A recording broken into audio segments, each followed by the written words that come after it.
Alors bonjour à tous. Moi je vais commencer en prenant la parole comme une espèce d'introduction générale à ce séminaire, mais ça va être relativement bref et je voulais le commencer parce que de cette façon-là parce que depuis maintenant un certain nombre d'années, je fais un cours d'histoire des mathématiques au master de mathématiques donc de Sorbonne Université maintenant.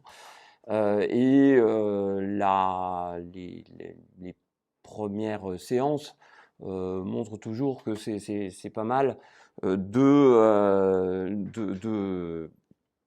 présenter un peu à des étudiants qui ont suivi en général qu'un cursus de mathématiques, puisque donc c'est un module à l'intérieur du master de mathématiques, de réfléchir un peu avec eux et de leur présenter en quelques mots la façon dont on peut concevoir le fait de faire l'histoire d'un concept mathématique, d'un objet mathématique,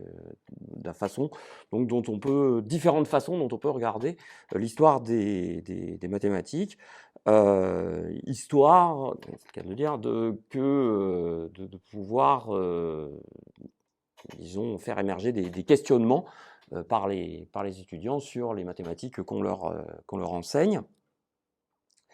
Mais en fait, il ne s'agit pas simplement de ça, en tout cas dans le cours que je co-anime avec Alexandre Guilbault. Il s'agit aussi de présenter l'histoire des mathématiques comme une matière vivante, une matière qui est un objet de recherche aussi, où il s'agit donc d'essayer de comprendre les processus de la pensée mathématique, euh, à savoir comment elle prend racine à un moment de l'histoire de l'humanité dans un lieu, dans un lieu ou des lieux spécifiques, comment elle se développe ou non dans certains contextes et de quelle manière, comment donc les objets, les idées qu'on suit sont récupérées, retrouvées, transformées, perdues, réinventées, comment elles circulent. En fait, donc, de faire rentrer ce questionnement à l'intérieur d'un questionnement qui, plus généralement, appartient à l'histoire de la pensée, voire même à l'histoire tout court. Le fait donc de regarder les mathématiques comme un objet d'histoire. Alors, une chose importante, et je l'illustrerai tout à l'heure avec quelques exemples rapidement. Un aspect tout à fait fondamental du travail historique, c'est de se confronter à des textes originaux et donc d'essayer de comprendre quand on commence à parler d'histoire des mathématiques, mais d'histoire des sciences plus généralement, comment on se confronte justement à un texte original. Et c'est un peu l'objet de ce séminaire qui va être donc de présenter, donc à travers les différentes séances, eh bien, un certain nombre des concepts probabilistes centraux, fondamentaux, à travers justement l'étude d'un certain nombre de textes originaux, la lecture de textes originaux. La question, donc, c'est d'avoir dès le départ une méthodologie pour savoir comment aborder, comment lire les textes en question, essayer de comprendre ce qu'ils apportent à notre compréhension justement de cette histoire. Alors, je voudrais signaler tout de suite que l'approche historique n'est pas la seule approche possible des textes mathématiques, même des textes anciens. On peut citer, parmi d'autres possibles, qui a aussi une approche de type philosophique, qui n'est pas d'ailleurs d'ailleurs forcément complètement disjointe. Là, je fais des catégories, mais qui se recoupent. Dans la façon dont des philosophes peuvent regarder des textes mathématiques, il y a une part qui recoupe donc l'approche historique. Cela étant, pour dire les choses de manière très très large et sans faire de nuances, s'il faut marquer un peu la différence entre ce que serait une approche philosophique et une approche historique, en tout cas une différence qui apparaît tout de suite quand on regarde quand on regarde la production de l'écriture, donc du commentaire de textes mathématiques par des historiens des mathématiques ou par des philosophes des mathématiques, il est assez clair que les philosophes sont moins concentrés sur le contexte de production et éventuellement moins attachés à certains éléments de la méthodologie historique, comme disons un regard plus centré ou en tout cas plus ordonné par la chronologie, ce genre de choses. Je ne fais vraiment pas de nuance, hein, ce que je dis là et sans détail, mais c'est pour dire, en tout cas, la chose importante, c'est qu'il n'y a pas, je prétends pas et on prétendra pas pendant cette année, enfin pendant ces séances, que l'approche historique est la seule façon dont on peut regarder un texte mathématique, même ancien. Alors en fait, ce que je voudrais défendre ici, hein, c'est l'idée d'une complémentarité des approches. C'est un peu ce que j'ai toujours essayé de défendre, l'idée que la richesse de se confronter à un texte, et en particulier donc à un texte ancien, y compris un texte mathématique, c'est justement, ça ressort de cette multiplicité d'approches possibles. Alors, sur le plan donc de ce qu'on peut appeler une approche historique, on peut dire, là aussi sans nuance, que pendant très longtemps, l'histoire des mathématiques a été conçue de façon assez internaliste, au sens où on regardait le contenu des textes pour leur strict contenu mathématique, en essayant, disons, de suivre la trame, amenant les idées, les concepts, les uns après les autres, des notions qui s'enchaînent et des productions qui s'enchaînent. Donc là aussi, pour le dire sans nuance et de façon tout à fait schématique, une histoire qui souvent peut apparaître avec cette description, un tel fait ceci, qui est remarqué par un tel, qui est transformé par un tel, etc., etc. Donc une présentation qui est indissociable d'une certaine forme de conviction, et même quelquefois on pourrait dire une certaine forme de foi, en ce qu'on pourrait appeler un progrès historique linéaire. Alors ça ne veut pas dire qu'une telle histoire ne fait pas de place aux échecs et aux erreurs éventuelles, mais quelque part, et là aussi sans nuance, on a l'impression, souvent, en lisant ce type d'histoire, que les échecs et les erreurs sont en quelque sorte destinés à être réparés par les générations suivantes de mathématiciens. Alors c'est une histoire qui souvent est très marquée par une succession de grands noms, de grands noms des mathématiques, ceux qui ont fait des choses importantes, les héros en quelque sorte de la communauté mathématique, et les héros dont la communauté mathématique vénère la mémoire. Alors, pour illustrer, alors j'ai pas fait de commentaire, je fais juste parenthèse parce que elle est projetée depuis tout à l'heure, donc je pense que vous l'avez lu, donc je vais pas faire de longs commentaires sur cette phrase. C'est une phrase de Jean Guéhenno que j'aime bien. Je veux juste en situer le contexte. Jean Guéhenno était, donc vous voyez l'année, hein, c'était en 1941, il était professeur en Cagne, professeur de lettres en Cagne à Henri IV.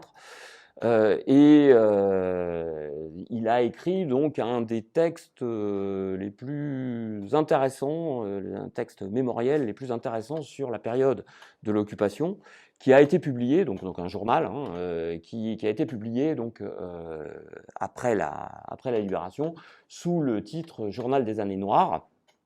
Et c'est sans doute un des textes les plus intéressants sur la vie intellectuelle, disons, vue de l'intérieur, par donc un des témoins de cette vie intellectuelle pendant l'occupation donc à Paris. Et il y a donc ce passage-là en janvier 41 où il fait une allusion sur le fait que les élèves qu'il a en face de lui, c'est bien, ont certes des connaissances de type mathématique qui peuvent paraître excéder de beaucoup ce que Euclide pouvait connaître, mais que la différence, c'est que un mathématicien, enfin disons un scientifique, faire de la science, ce n'est pas simplement accumuler des connaissances. Il y a cette très belle façon donc de conclure, qui évidemment a une résonance particulière au moment où Guéhenno écrit cette belle longue phrase hein, qui est une sorte, disons, d'appel à la liberté. Enfin, disons que faire de la science, ça doit être agir de façon libre. Et voilà, donc j'aime bien présenter cette phrase au début.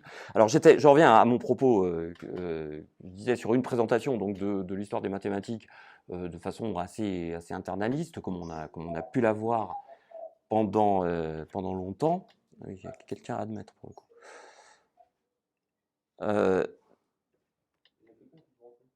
Bah, je viens de l'admettre. Voilà, justement, je viens de voir. Donc cette histoire dont je vous disais, hein, les peuplés de héros avec cette trame très linéaire de héros qui se passent le relais en quelque sorte. Alors j'ai trouvé assez amusante une carte de vœux que j'ai reçue de la SMF, donc la Société mathématique de France, en 2012, qui me paraît une magnifique illustration de cette façon de regarder l'histoire des mathématiques, une histoire dont j'ai pas dit, je vais quand même faire cette petite pique, qu'elle a, disons, au moins au premier abord, un certain attrait pour les mathématiciens, parce que c'est une histoire justement qui est relativement lisse, qui est une histoire peuplée de héros, une histoire, disons, qui est assez gratifiante quand on la regarde de façon, disons, superficielle. Alors donc cette carte de vœux, la voilà. On passe donc de 2011 à 2012 et vous voyez donc Poincaré, dont c'était le centenaire de la mort en 2012, qui remplace Galois, dont c'était en 2011 le bicentenaire de la naissance. Et voilà, vous avez deux héros du panthéon mathématique qui se passent le relais en quelque sorte par-delà donc les décennies pour célébrer cette continuité linéaire de l'histoire des mathématiques. Alors, s'il faut citer un nom de cette façon de faire de l'histoire, là aussi, je suis vraiment sans nuance, parce que, bien sûr, il y a des textes qui relèvent un peu de cette présentation que j'ai faite d'une vision possible de l'histoire des mathématiques. Il y a des textes de nature différente et de qualité différente. Alors, je voudrais quand même donc citer... Ah oui, il y a du Arsène. Mais j'ai besoin de... C'est bon, tout le monde est muet. Normalement, tu peux obliger tout le monde à être muet, Ah oui, non, mais pas un par un. c'est bon, D'accord. Oui, alors donc je disais, s'il y a un nom à citer pour une histoire qui a ce type d'orientation, c'est l'histoire à la Bourbaki, donc le livre de Nicolas Bourbaki, Éléments d'histoire des mathématiques, qui rassemble essentiellement, avec quelques petits compléments, qui rassemble essentiellement les notes historiques mises dans les fascicules successifs publiés par Bourbaki à partir donc des années 1930. Alors c'est une histoire qui est effectivement très, très internaliste dans sa vision, qui a un caractère extrêmement rétrospectif dans sa construction. Alors bien sûr, l'histoire, elle est toujours, enfin l'historiographie, c'est toujours rétrospectif, on écrit toujours l'histoire du passé, bien entendu, mais avec une construction dont la linéarité, justement, est clairement une construction souvent relativement artificielle, qui pour que tout ce dont parle Bourbaki dans ce texte s'insère bien à l'intérieur de la linéarité de l'histoire qu'il présente. Alors, je voudrais quand même tout de suite insister, pour pas qu'on m'accuse de dire ce que je n'ai pas dit. Je ne dis ni que cette histoire est fausse, il y a des choses qu'on peut discuter, mais c'est pas la question. Je dis pas que cette histoire est fausse. Je dis pas que cette histoire n'a aucun intérêt. Je dis pas, etc., etc. D'ailleurs, le livre de Bourbaki est un excellent livre, au sens où, enfin excellent.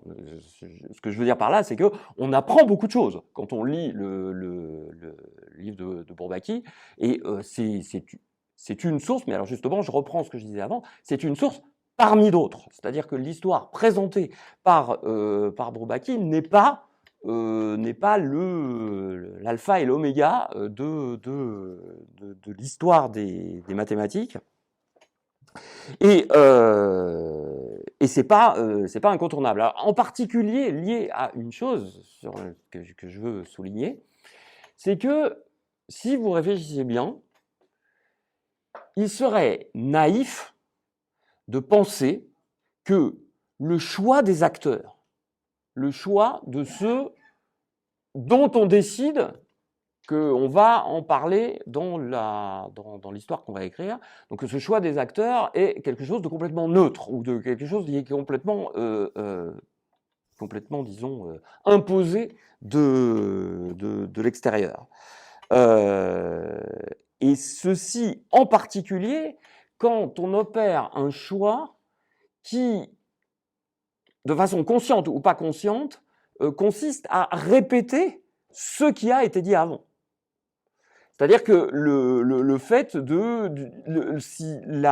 un des caractéristiques, disons, qu'on peut reconnaître au livre de Bourbaki, c'est de présenter, d'avoir, disons, un certain désir de présenter une version définitive de l'histoire, qui n'est pas susceptible, enfin, qui est susceptible d'être prolongée, bien sûr, d'être continuée, mais certainement pas d'être modifiée. Il y a quelque chose d'extrêmement péremptoire dans la façon dont les choses sont présentées.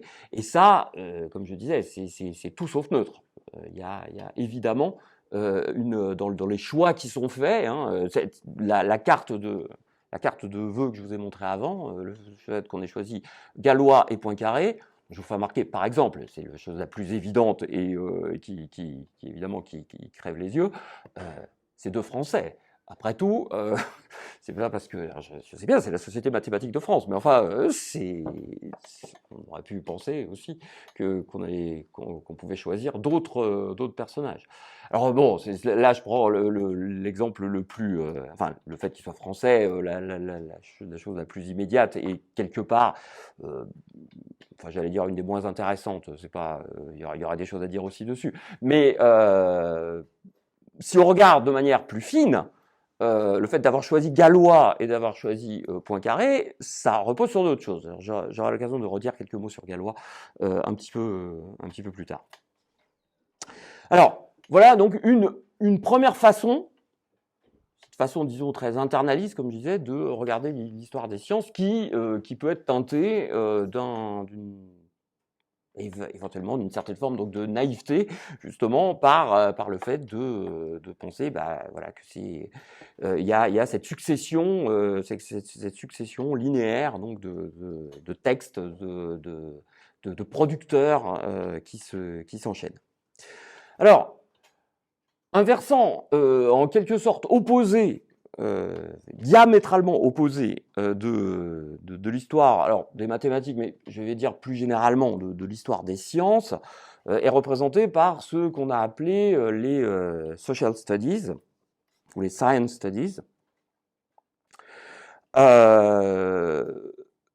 qui donc a été un mouvement historiographique d'histoire des sciences qui s'est développé, alors surtout, c'est pour ça que le titre est en anglais, qui s'est développé donc surtout d'abord à partir des pays anglo-saxons, en particulier des États-Unis,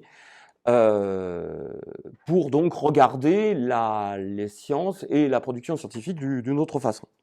Alors, l'accent, là aussi je ne fais pas le détail, hein, l'accent est mis de façon tout à fait essentielle sur la question des connexions et des réseaux, parce que l'idée de base, c'est que la science, c'est une construction collective, et cette construction collective, elle se fait à l'intérieur donc de groupements, et des groupements qui, comme tous les groupements humains, ont une confrontation, disons, à l'intérieur du temps social, confrontation qui fait qu'ils sont amenés à entrer en coopération, mais aussi en conflit, mais aussi en concurrence, enfin, etc., etc., etc. Et donc, un accent particulièrement mis sur la question, donc, comme je disais, des connexions et des réseaux, ce qui se traduit aussi concrètement par le fait de regarder moins se concentrer sur les acteurs individuels, mais plus, par exemple, sur le caractère institutionnel des acteurs, le fait de regarder les institutions dans lesquelles ils travaillent, de voir comment ces institutions se positionnent par rapport donc à l'intérieur de la société. Par exemple, un exemple parmi d'autres, par exemple par rapport au pouvoir politique, parce que la science, enfin, si vous pensez que évidemment la naissance de ce type de questionnement dans les années, disons après la Seconde Guerre mondiale, n'a pas été sans lien avec un certain nombre de problèmes urgents de réflexion sur la science, à savoir l'ère atomique, hein, typiquement, et donc évidemment la création de l'industrie nucléaire et de l'arme nucléaire, eh bien là, j'étais en train de dire, faire de la science, ça coûte beaucoup d'argent. Donc, ces institutions concurrentes sont aussi en nécessité de se positionner pour avoir des moyens de fonctionner et donc d'avoir des groupes de pression, d'avoir des façons donc d'établir, disons, une forme de pouvoir. Et la science, enfin la production scientifique apparaît comme une production donc de ces groupes, une production donc marquée par non pas, en tout cas pas uniquement par une sorte de vérité idéale une vision, disons, complètement pure et désintéressée de la science, mais évidemment comme étant le résultat donc de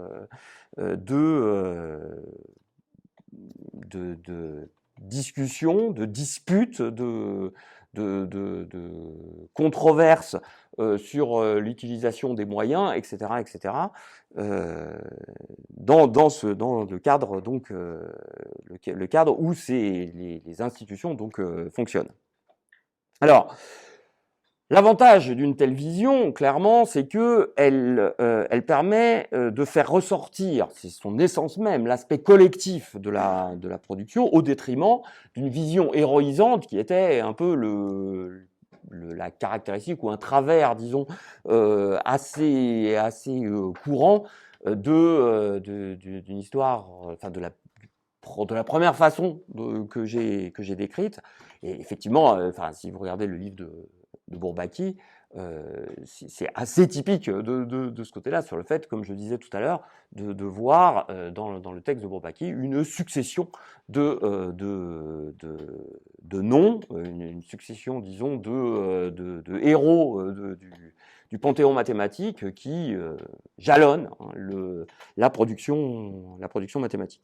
Donc, l'avantage donc, de ce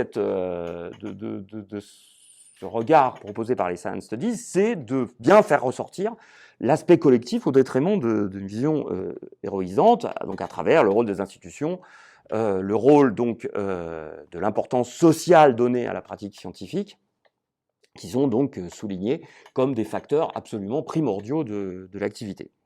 Alors, autant histoire là aussi de le dire sans détail, autant la première vision avait, et c'est un peu ce dont on a l'impression quand on lit par exemple les éléments de mathématiques, autant cette première vision avait le défaut, le travers possible, une dérive possible, vers le fait que on peut avoir l'impression, disons, que les mathématiques qui sont décrites sont, puisqu'on ne fait pas vraiment, ou pas du tout, attention au contexte de production, les mathématiques qui sont décrites, l'histoire des mathématiques qui est décrite, pourrait, disons, se passer sur la planète Mars, quoi. C'est-à-dire qu'il y a le monde des mathématiciens, une espèce de tour d'ivoire des mathématiciens, et il y a un fonctionnement à l'intérieur, et c'est à l'intérieur, donc tout se passe entre mathématiciens, comme lieu, disons, de circulation des idées. Alors, à l'inverse, l'autre vision, on peut qualifier pour simplifier d'externaliste, peut avoir le travers inverse, qui est le fait de considérer que finalement, les mathématiques ne se distinguent pas d'autres disciplines, qu'on fait l'histoire des mathématiques comme on fait l'histoire d'autres disciplines, au détriment donc d'une éventuelle réflexion sur ce qui peut faire la spécificité de la discipline, spécificité qui peut entraîner, nécessiter des aspects méthodologiques spécifiques pour regarder justement des productions mathématiques. Donc le défaut, autant on peut avoir l'impression quand on lit Bourbaki que ça pourrait se passer sur la planète Mars, autant on peut avoir des fois l'impression quand on lit certaines productions des Science Studies qui vont chercher des exemples, des exemples dans des sciences, enfin, qui établissent des parallélismes, qui établissent des connexions en prenant des exemples sur des sciences très, très différentes, qu'il y a une espèce de regard, disons, global sur ce qu'est l'activité scientifique, voire même des fois l'activité intellectuelle, sans se préoccuper forcément de se concentrer, enfin, ou en tout cas de se donner une méthodologie spécifique pour penser les textes mathématiques. Alors, dans cette optique-là, donc vous avez compris que je vous ai un peu, à grands traits, décrit deux extrêmes là, dans ce que j'ai dit. L'idée, évidemment, c'est qu'après, il y a tout un spectre entre les deux, et que, puisque je disais tout à l'heure que j'étais un grand défenseur de la complémentarité des approches, l'idée, c'est de ne rien refuser à l'intérieur de ce spectre pour essayer donc de se confronter à l'histoire de cette discipline que sont les mathématiques.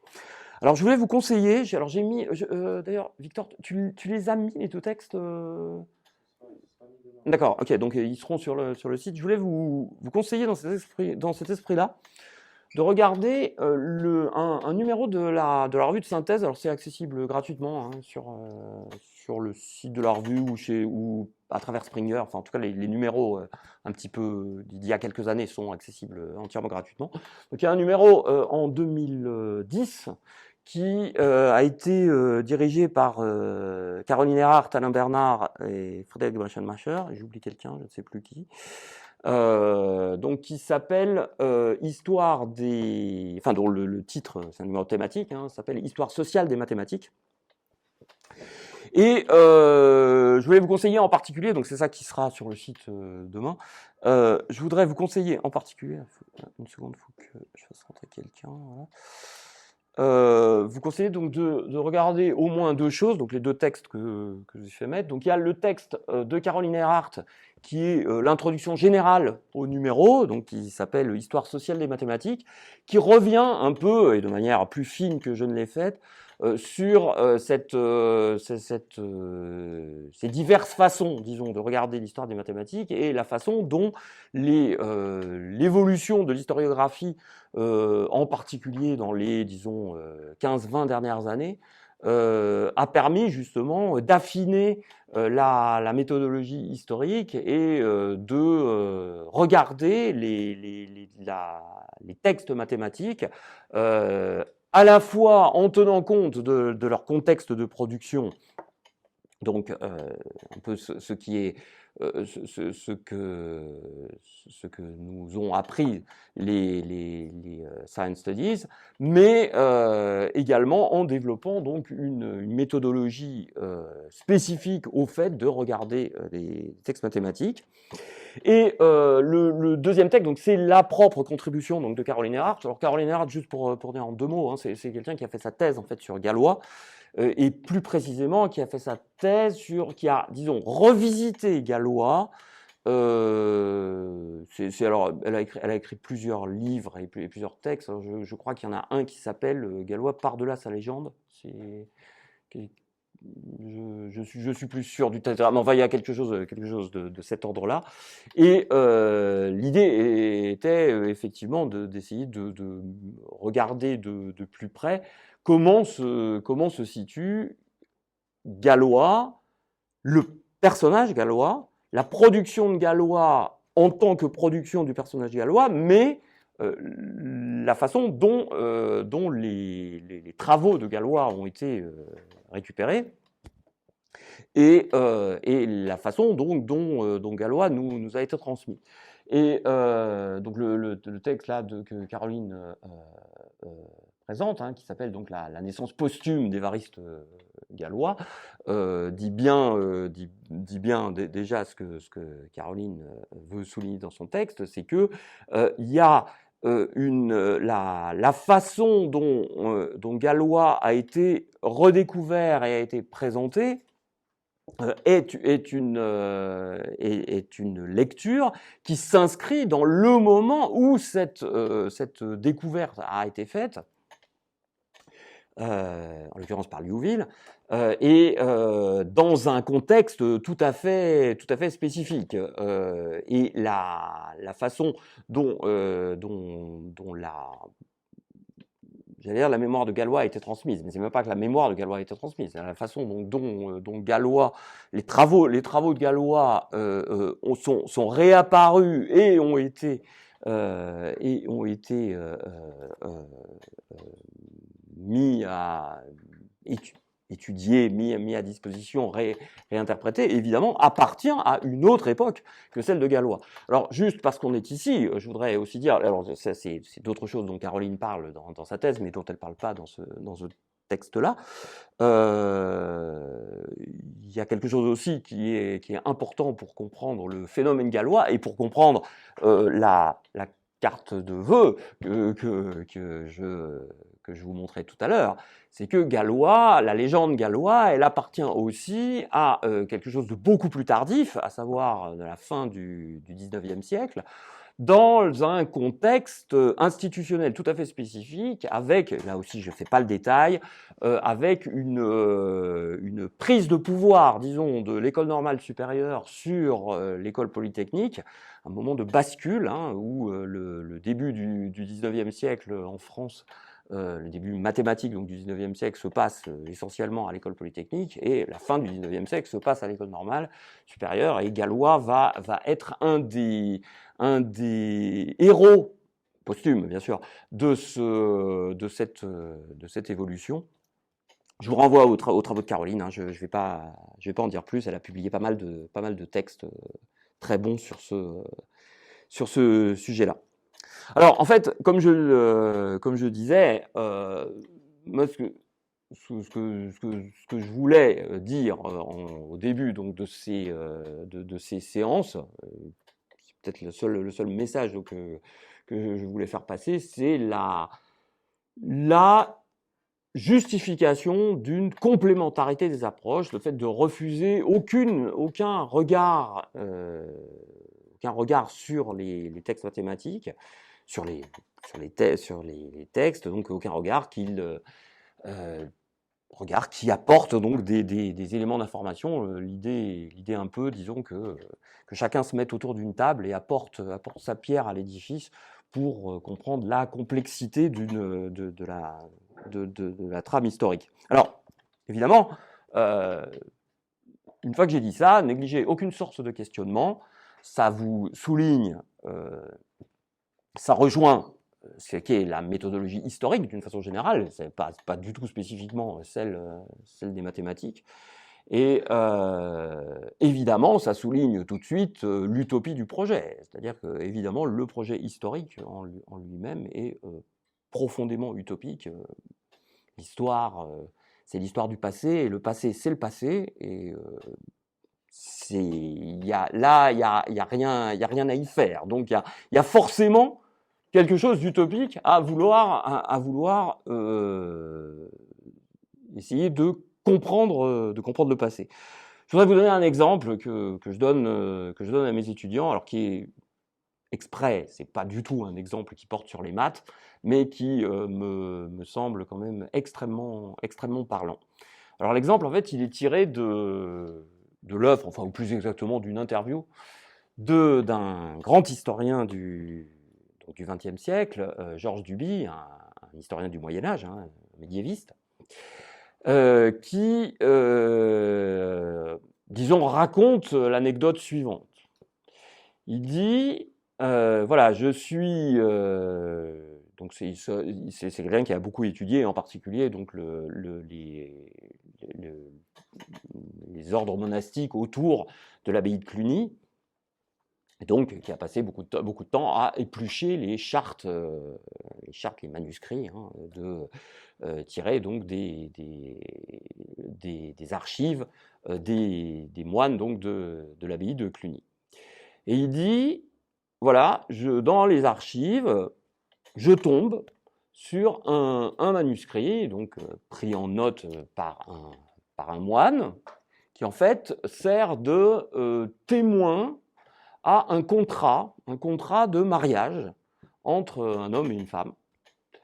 Et à un moment dans le texte, l'homme dit, donc il y a des histoires donc des histoires donc de propriété, et l'homme dit, voilà, je te donne cette terre parce que je t'aime.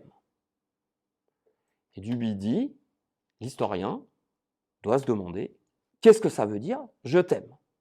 Alors évidemment, une première réponse pourrait être de dire, qu'est-ce que c'est que cette question à la noix? On a tous une connaissance de l'amour, il n'y a pas de raison, enfin disons, voilà, au XIIe siècle ou aujourd'hui, c'est la même chose. Alors, je ne discuterai pas cet aspect-là, mais par contre, ce que veut dire Duby, c'est ce que l'historien doit comprendre, c'est pas, disons, enfin en tout cas, non, j'allais dire, c'est pas une étude psychologique ou psychanalytique de ce que voulait dire l'homme qui faisait écrire ça. La question est de comprendre qu'est-ce que ça veut dire pour un homme du XIIe siècle de faire à l'intérieur donc d'une donation à travers un mariage, de faire donation d'une terre, là en l'occurrence, en appuyant, en donnant comme argument pour la femme qu'il va épouser, parce que je t'aime. Et Duby, donc dans cette interview, dit voilà, l'exemple typique, c'est insondable. C'est un exemple qui effectivement souligne l'utopie du projet historique. 9 siècles nous séparent de celui qui a fait écrire ça. Et le travail de l'historien, malgré cet aspect utopique, c'est d'essayer, par-delà les 9 siècles qui nous séparent, d'essayer de saisir des bribes, d'essayer de donner une explication de ce que voulait dire le fait que cet homme a fait écrire ça dans la charte. Alors, j'allais dire, à côté de cette question insondable, les questions qu'on se pose en histoire des mathématiques paraissent très très légères, je trouve en tout cas moins compliquées, mais enfin elles le sont déjà pas mal. Alors juste pour terminer, je voudrais vous pardon, il y a une petite chose d'abord. Je voudrais vous illustrer, pour là cette fois-ci donner une illustration mathématique. Je voudrais illustrer de façon là aussi extrêmement lapidaire, mais je vous donne tout de suite un très bon livre que vous pouvez lire si vous êtes intéressé par avoir plus de détails sur ce que je vais vous raconter. Alors c'est un livre qui est assez, pour le coup, qui est assez internaliste aussi dans sa vision, qui a tendance quand même à se concentrer assez essentiellement sur la production strictement mathématique, même s'il y a quelques ouvertures. Mais cela dit, bon, si vous êtes intéressé à comprendre l'histoire de l'intégrale de Lebesgue, c'est sans doute le meilleur livre, disons, général que vous pouvez regarder. Alors à propos de cette histoire, justement, donc, si la question est de se demander d'où sort l'intégrale de Lebesgue, si vous demandez ça à quelqu'un, je veux dire à un mathématicien, enfin qui ne s'est pas intéressé spécifiquement au problème, simplement à travers, ou disons un étudiant en mathématiques, juste à travers la façon dont l'intégrale de Lebesgue a été introduite dans son cursus.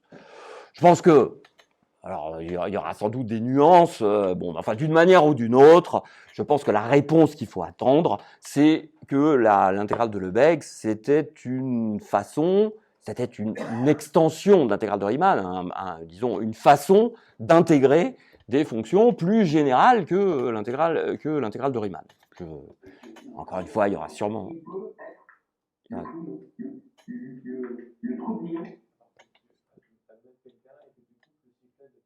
Alors attends, une seconde, je vais essayer de retrouver... Ça fait longtemps qu'on ne s'est pas servi de Zoom. Vous vous rappelez comment on coupe la chic à tout le monde? C'est pas... Non, participants... Muet tous, oui, voilà. Ouais. Et par contre, il y a quelqu'un à faire rentrer.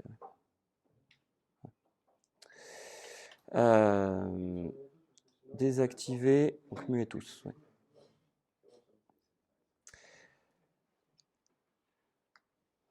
Oui, donc je disais, voilà, sans nuance, ok, ce qu'on peut sans doute attendre comme première réponse, c'est voilà, l'intégrale de Lebesgue, elle généralise, dans les bons cas, l'intégrale de Riemann. Alors en fait, si on commence à regarder de façon de plus près la façon dont l'intégrale de Lebesgue a émergé, on se rend compte que, disons que l'histoire est beaucoup moins linéaire que l'impression que peut donner le fait de dire, voilà, on avait un outil, l'intégrale de Riemann, et puis on a voulu l'étendre. Et en particulier, quelque chose qui en général surprend les gens qui ne se sont pas du tout intéressés à cette histoire, c'est que le concept central qu'il y a derrière l'émergence de l'intégrale de Riemann, c'est le concept de série trigonométrique. Alors, pour aller, là encore une fois, de manière extrêmement rapide et en ajoutant quelques petits éléments. C'est dommage, vous n'êtes pas en plein écran, donc vous n'avez pas les animations, parce que le drapeau italien était censé flotter, l'ours, Berlin. Bref. Alors, juste pour vous présenter une trame, là. Partant donc justement du problème des séries trigonométriques à travers la question des cordes vibrantes, donc un des grands problèmes des mathématiques du XVIIIe siècle, sur lequel sont penchés en particulier d'Alembert et Euler, et un questionnement de Daniel Bernoulli concernant la possibilité de décomposition en série trigonométrique des ondes donc parcourant la corde. Je vais extrêmement vite. Donc il faut lire le transparent, comme vous l'avez compris, de haut vers le bas, de façon, disons, chronologique. Alors, on rentre dans le 19e siècle avec Fourier et sa théorie de la chaleur, qui propose, à l'intérieur de la théorie de la chaleur, qui propose donc une réponse à la question posée par Daniel Bernoulli, à savoir que, effectivement, une fonction périodique, enfin une fonction sur un intervalle peut toujours être décomposée en série trigonométrique. Au même moment, Cauchy, dans son cours d'analyse algébrique, définit l'intégrale d'une fonction continue et prolonge cette définition au cas de discontinuité isolée. Dirichlet, donc le personnage suivant, est venu en France. Donc Dirichlet, c'est un Allemand, mais il est venu en France parce que, comme je vous le disais, au début du XIXe siècle, c'est à Paris que tout se passe, et en particulier à l'école polytechnique. Donc Dirichlet vient à Paris pour étudier les mathématiques, et rentré en Allemagne, il va réaliser un transfert culturel, un transfert des notions mathématiques qu'il a apprises à Paris, et qu'il va en particulier développer dans le cadre de son installation à l'université de Berlin, ouvrant une période dorée pour les mathématiques berlinoises. Et alors en particulier, donc, il va être le premier à proposer une démonstration de ce que Fourier avait affirmé, sans démonstration, en tout cas, ou avec une démonstration sujette à caution. Donc une démonstration du théorème, pour une fois un théorème qui mérite son nom, donc, le théorème de Dirichlet sur la convergence simple des séries trigonométriques, des séries de Fourier. Qu'il essaye, enfin, donc il énonce le théorème avec certaines hypothèses de régularité ou de pas trop grande irrégularité sur la fonction qu'il décompose, et il affirme qu'il essaye de généraliser, enfin d'étendre ce théorème en affaiblissant les hypothèses sur la fonction. Sans y arriver, ou en tout cas sans publier son résultat. Riemann, qui est un étudiant de Dirichlet, va faire son habilitation sur les séries trigonométriques, reprendre les travaux de Dirichlet et généraliser l'intégrale de Cauchy en énonçant une condition d'intégrabilité des fonctions sous la forme de donc, ce qu'on appelle Riemann intégrable, donc en contrôlant l'oscillation des fonctions donc, dans des intervalles de longueur totale petite. Alors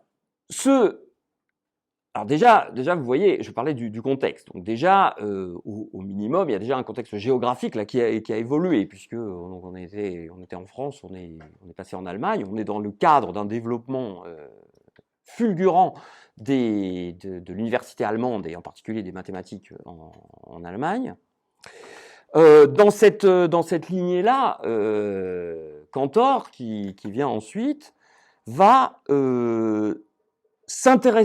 va commencer par s'intéresser, ses premiers travaux sont donc pour s'intéresser aux séries trigonométriques et essayer donc de prolonger les résultats donc de Dirichlet et Riemann sur la convergence des séries trigonométriques. Et l'idée de Cantor, va être de dire que on va regarder la collection des points qui posent problème. Je vais dire, employer le langage qu'il va introduire, l'ensemble des points qui posent problème, en essayant d'avoir, disons,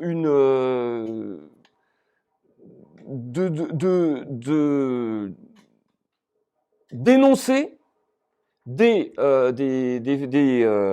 propriétés de cet ensemble pour pouvoir obtenir donc un résultat sur les séries trigonométriques.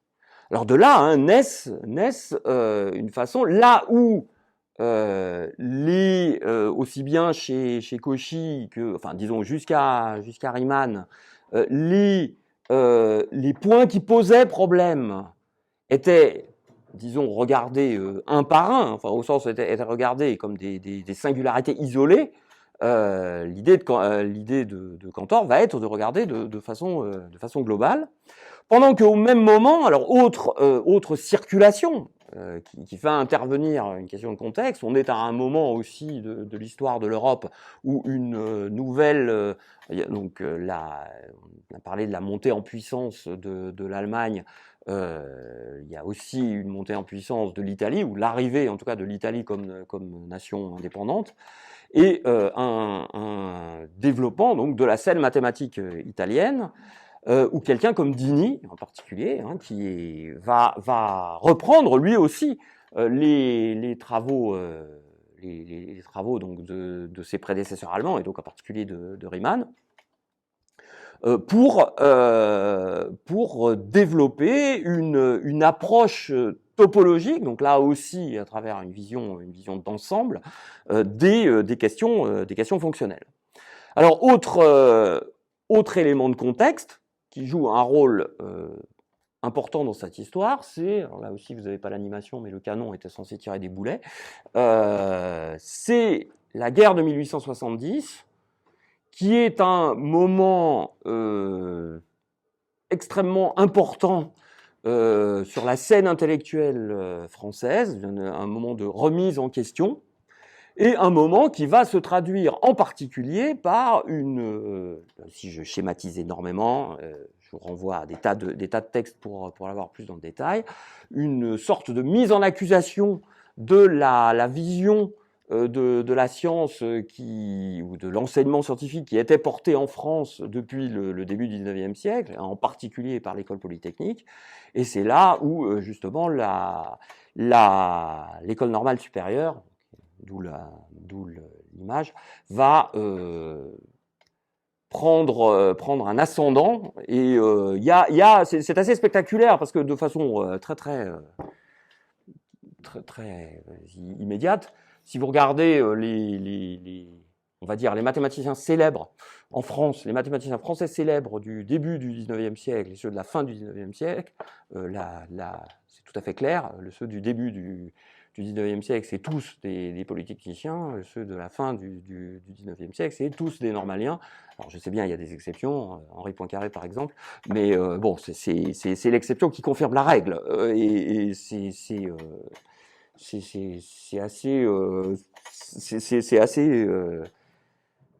assez parlant de voir la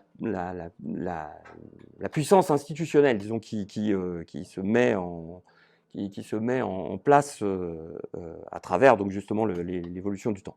Alors juste là pour terminer, je voulais, alors tu as mis les extraits de texte sur le...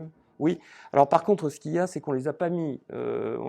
Donc bon, alors je vais juste dire rapidement parce que je voulais juste dire ce que c'était. Je voulais pas qu'on les regarde, mais vous pourrez les lire parce qu'ils sont en ligne.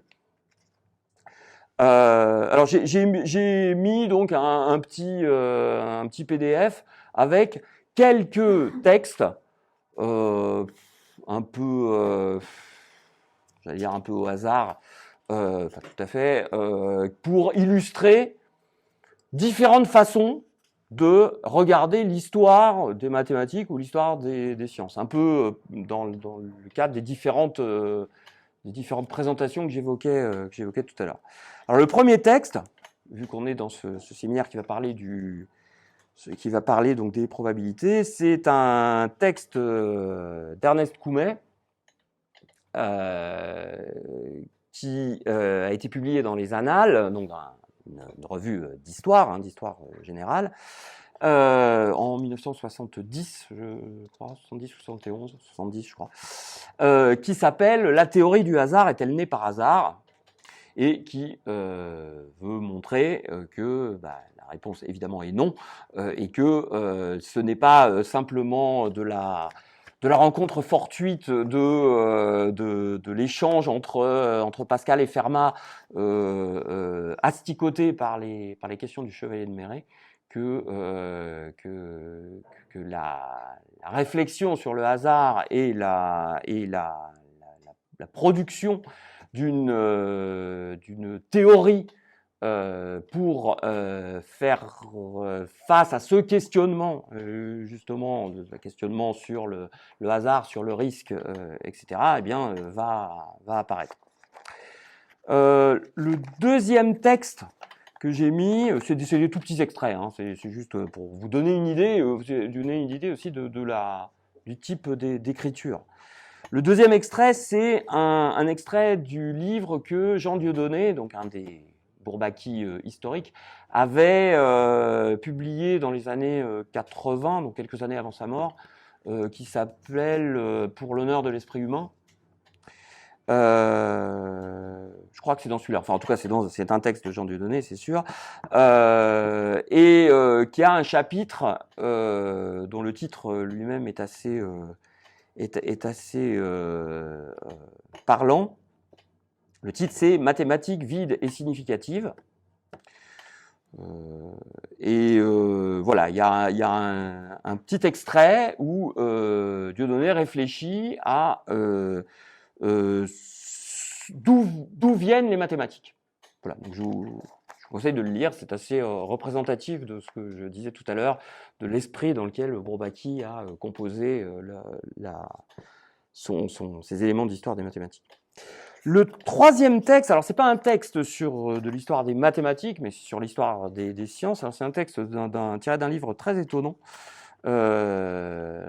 C'est un livre, disons, précurseur des Science Studies, puisque c'est un livre des années 30 d'un médecin et historien, sociologue de la médecine, qui s'appelle Ludwig Fleck, qui est un Polonais, qui s'appelle, alors le titre c'est Genèse et développement d'un fait scientifique, qui s'intéresse justement, alors là dans l'extrait que je vous ai mis, donc dont le titre c'est remarque introductive sur le collectif de pensée, qui essaye de montrer justement, je disais c'est un précurseur, qui essaie de montrer à quel point c'est à travers le fait scientifique, l'acte de connaissance scientifique, il naît en fait d'une forme, disons, de consensus à l'intérieur d'un groupe, et dont on peut dire en quelque sorte c'est un groupe qui va imposer son regard, et le fait scientifique va être de cette façon-là une production de ce collectif de pensée, comme Fleck le dit. Le quatrième texte, alors c'est un texte d'orientation plutôt philosophique, puisque c'est un texte tiré des œuvres d'Albert Lothman, donc qui date donc de la fin des années 1930. Je ne sais pas si vous savez, mais bon, enfin, disons, les deux philosophes des mathématiques prometteur, enfin, disons, là, qui incarnait l'avenir de la philosophie des mathématiques, en fait, donc les deux, à la fin des années 30, c'était Jean Cavaillès et Albert Lothman, qui tous les deux vont être tués pendant la Seconde Guerre mondiale, hein, dans la résistance. Et donc le texte là, donc c'est à l'intérieur, alors je sais plus évidemment. Essai sur les, oui, si, ça doit être le titre du texte. Donc essai sur les notions de structure et d'existence. Et l'extrait de texte que je vous ai mis a pour titre le local et le global, où Lothman donc réfléchit à la façon dont un certain nombre de concepts peuvent être regardés sous des angles justement plus locaux ou plus globaux. Et alors, ce qui me paraît intéressant, vous regarderez parce que je trouve ça assez frappant dans le texte. Alors le texte lui-même est intéressant, mais ce que je veux dire, dans la forme du texte, ça illustre assez bien ce que je disais tout à l'heure, à savoir que les philosophes des sciences, de par leur méthodologie, sont moins obsédés que les historiens sur la question chronologique en particulier. Et c'est assez frappant parce que là, c'est un texte qui fait 3 pages, et en 3 pages, il y a déjà, disons, il y a 2 siècles qui sont parcourus, quoi. Je trouve ça assez frappant. Et le dernier texte que j'ai mis, alors c'est un texte là qui est, puisque là ce que je voulais, c'est mettre donc des exemples de comment, c'est pas tellement comment faire de l'histoire des mathématiques, mais comment parler de l'histoire des mathématiques. Donc le dernier texte est d'un style un peu différent parce que c'est disons, c'est une interview, un texte un peu de souvenirs. Alors c'est un texte de Paul-André Meyer. Paul-André Meyer, donc un des grands probabilistes du XXe siècle, hein, la nouvelle école de probabilité française qui est émergée à la fin des années 60, et où justement Meyer expose la façon dont il est assez sceptique face au programme des Science Studies. Alors, bon, c'est pas un texte de même nature que les autres, hein, donc il est un peu exogène par rapport au texte précédent, mais c'est assez intéressant de voir comment un mathématicien, donc là c'est vraiment un mathématicien, quoi, un mathématicien qui écrit la façon dont il voit comment fonctionne, disons, la communauté mathématique, et plus exactement, d'ailleurs, la communauté académique, de façon plus générale. Et c'est... Voilà, enfin, je trouve que c'est un assez bon témoignage d'une certaine forme de naïveté, justement, avec laquelle on peut regarder le fonctionnement d'une communauté, et donc là, en l'occurrence, de la communauté mathématique.